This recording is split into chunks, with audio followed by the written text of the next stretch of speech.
言ったはずだ。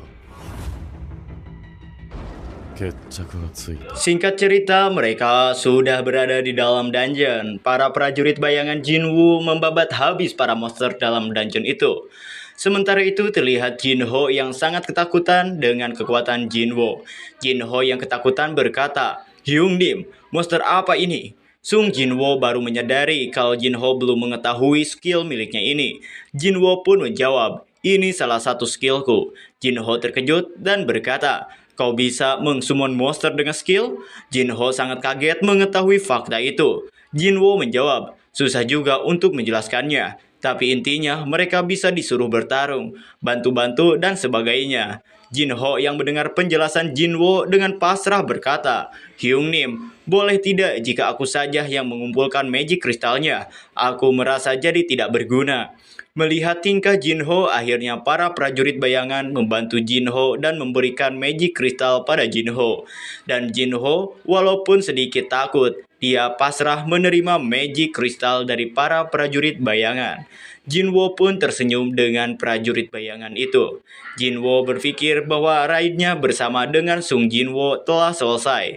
Keesokan harinya, singkat cerita, janji menyelesaikan raid sebanyak 19 kali bersama Jinho telah selesai dan kini kita berpindah di negara Amerika Timur yang dimana memperlihatkan sebuah dungeon rank A.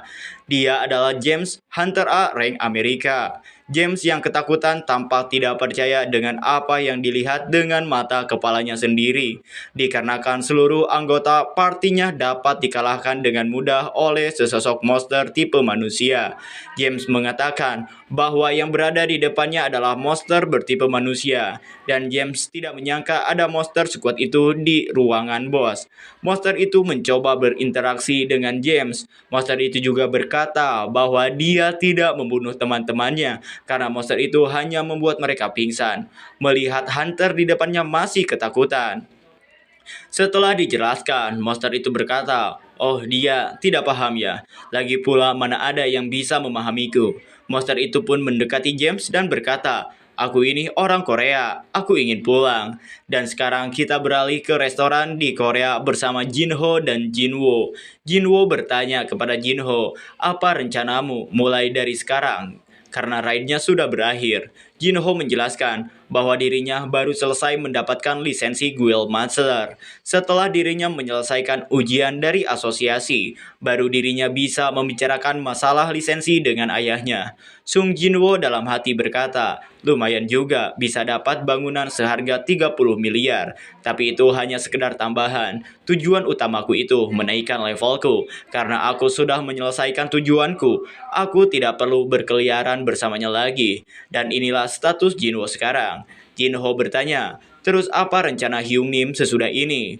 Melihat kunci kastil iblis di tangannya, Jinwoo berkata, "Ada tempat yang ingin kukunjungi, jadi aku tidak bisa dihubungi untuk sementara waktu."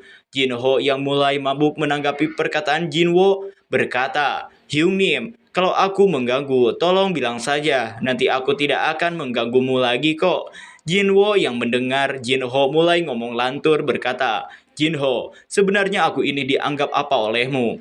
Jinho menjawab dan bercerita tentang keluarganya. Sebenarnya Jinho punya kakak yang 10 tahun lebih tua darinya. Jinho juga tidak terlalu akur dengan kakaknya itu, dan mereka jarang bermain bersama-sama. Kalau dibanding dengan Jinwoo yang sudah menyelamatkan nyawanya dan membantu menyelesaikan masalahnya, Jinho lebih menganggap Jinwoo sebagai kakaknya daripada kakak kandungnya sendiri. Mendengar penjelasan Jinho, Sung Jinwoo kaget lalu tersenyum sembari berkata, "Kalau kamu menganggapku sebagai kakak, aku akan menganggapmu sebagai adikku." Jinho terharu dengan berkata, "Hyungnim, aku boleh memelukmu tidak?" Jinwoo mulai cemas dengan tingkah Jinho. Jinwoo pun berkata, "Hei hei, kamu sudah mabuk ya?" Jinwoo merasa kalau dia ini memang sesuatu sekali. Sung Jinwoo kemudian mendengar berita di televisi restoran itu.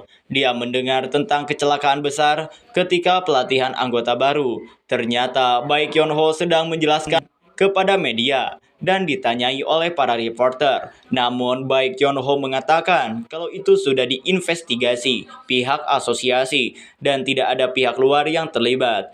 Jinwoo kemudian memikirkan pihak luar itu adalah dirinya. di Guild White Tiger, yang dimana Baek Yeon-ho sedang kesal dengan para reporter karena para reporter itu selalu menanyakan tentang insiden gate merah baru-baru ini. Di saat Baek Yeon-ho sedang memikirkan tentang para reporter, admin White Tiger menghubungi dan berkata bahwa Hunter Min Byung-gu ingin bicara dengannya. Baek Yeon-ho pun menyuruh admin itu untuk menghubungkannya. Min Byung-gu bertanya mengapa Baek Yeon-ho mematikan handphonenya, dan Baek Yeon-ho menjawab kalau dia tak memiliki pilihan karena rencananya dia akan bersembunyi dari para reporter. Min Byung-gu pun berkata, "Oh, masalah gate merah itu, aku juga mendengarnya di Jepang loh." Baek Yeon-ho sedikit terkejut. Min Byung-gu berada di Jepang. Kemudian Min Byung-gu mengabarkan berita gawat dari Jepang. Pihak Jepang diam-diam menghubungi Asosiasi Hunter Korea 1 minggu yang lalu. Setelah Byung-gu mengeceknya, ternyata masalahnya lebih serius dari apa yang ia duga. Dan masalah ini sebentar lagi akan menyebar ke Korea. Mendengar penjelasan Byung-gu, Baek Yeon-ho bertanya, "Jepang menghubungi Asosiasi Hunter Korea? Apa yang mereka mau?" Byung-gu menjawab, mereka menginginkan konsultasi dari hunter yang pernah ikut raid Pulau Jeju. Mendengar hal itu, Baek Yeon-ho sangat terkejut dan menyuruh Byung-gu untuk menjelaskan lebih detail. Byung-gu berkata bahwa 4 tahun yang lalu, gate rank S terbuka di Pulau Jeju. Setelah mengalami kegagalan 3 kali, pemerintah sudah menyerah tentang masalah Pulau Jeju. Bahkan setelah 4 tahun, tempat itu masih dipenuhi oleh semut. Karena alasannya itu, Byung-gu dan Baek Yeon-ho hampir saja mati di sana. Dan berita terbaru mengatakan, sepertinya para semut mulai bermutasi. Mendengar semut yang bermutasi, Baek Yeon-ho berkata, "Mutasi? Walaupun kita mengabaikan apa yang terjadi di pulau itu, seharusnya itu kan bukan masalah karena mereka terjebak di pulau itu." Lalu Byung-gu melanjutkan penjelasannya bahwa sekarang para semut itu bisa meninggalkan pulau dengan cara terbang melintasi lautan. Semut bersayap telah ditemukan di perairan pantai Jepang. Para semut itu sudah berevolusi menjadi sesuatu yang menakutkan. Di rumah, Sung Jin-woo sedang bersiap-siap untuk pergi.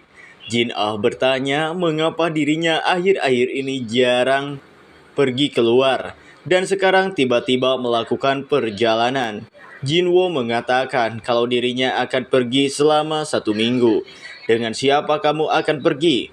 Apakah kamu mendapatkan seseorang yang spesial?" kata Jin-ah menggoda Jin-woo. Terlihat Jin-woo telah tiba di dungeon Demon Castle. Jin-woo pun berkata, "Saat aku mengalahkan Cerebrus dulu, setidaknya level monster itu sekitar 20, lebih tinggi dariku. Dan saat ini levelku sudah 3 kali lebih tinggi. Seharusnya aku tidak akan kesulitan seperti dulu." Jin-woo yang berada di dekat gerbang mengeluarkan kunci untuk membuka istana iblis, dan pintu itu pun terbuka bersamaan dengan munculnya misi baru. Setelah pintu terbuka, Jin-woo yang memasuki istana itu tidak merasakan satupun kehadiran monster. Misi baru telah muncul di hadapan Jin-woo. Misi tersebut menyuruh Jin-woo untuk mengumpulkan 10.000 jiwa iblis. Jin-woo mengatakan bahwa sudah lama dirinya tidak mendapatkan misi. Dan misi kali ini hadiahnya luar biasa. Dirinya bisa mendapatkan bonus status dan memilih sendiri barang apapun di toko. Jin-woo juga mengatakan kalau banyak item di toko yang harganya di atas 10 miliar gold dan dirinya bisa mendapatkannya secara gratis jika sudah menyelesaikan misinya. Tetapi kalau hadiahnya sebagus itu, pasti tingkat kesulitannya juga tinggi. Saat membuka pintu di ujung istana, Jin-woo sangat terkejut dengan apa yang ada di balik pintu itu. Di balik pintu itu ternyata ada sebuah dungeon field tipe terbuka. Jin-woo tidak menyangka ada sebuah dungeon dengan medan terbuka seperti ini. Ditambah lagi dungeon ini mirip dengan kota Seoul, tapi ini versi nerakanya karena setiap gedungnya dilalap oleh api. Mengingat misinya, Jin-woo berkata, mengumpulkan 10.000 jiwa iblis. Itu artinya setidaknya ada 10.000 iblis di istana ini. Dan para iblis pun bermunculan untuk menyambut Sung Jin-woo. Keterangan misi juga muncul bahwa Jin-woo bisa mendapatkan 1 jiwa per 1 iblis.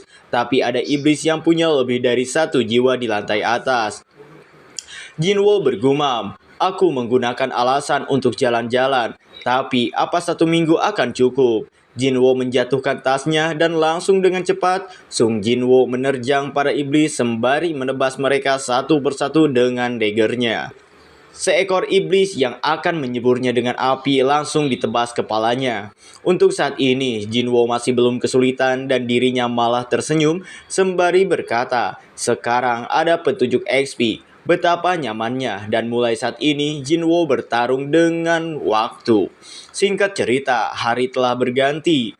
Kita beralih bersama Jinho dan ayahnya. Ayah Jinho bertanya, "Kau ingin mengelola guild?" Jinho menjawab, "Benar ayah." Terlihat ayah Jinho sedang melihat lisensi Master Guild milik Jinho dan track record tiernya. Jinho sendiri tidak menyangka bahwa ayahnya akan kesulitan memilih antara kakaknya atau dirinya untuk menjadi Guild Master. Setelah memikirkan hal tersebut, Jinho berkata, "Ayah, sudah tahu kan? Pasti akan ada resiko menjadikan orang luar sebagai Master Guild." Dan ayah Jinho memotong pembicaraan dan berkata, "Hentikan, ada seseorang yang harus kau temui." Jinho pun bingung dengan maksud ayahnya. Terlihat Hunter Go-myung Hwan telah datang. Ayah Jinho menjelaskan, dia adalah salah satu orang yang selamat dari kejadian Red Death terbaru di White Tiger. Ayah Jinho mempersilahkan Go-myung Hwan untuk duduk. Jinho yang melihat kedatangan Hunter itu berkata dalam hati, "Red Gate? Kenapa orang yang bersembunyi dari awak media ada di sini?" Ayah Jinho menyuruh Myung Hwan untuk menjelaskan terkait insiden Red Gate yang dialaminya. Go Myung Hwan menjelaskan pada Jinho dan ayahnya bahwa yang ikut terlibat dalam insiden gate merah itu adalah seorang gadis SMA dan Hunter Sung Jinwo. Mendengar nama Sung Jinwo, Jinho langsung terkejut.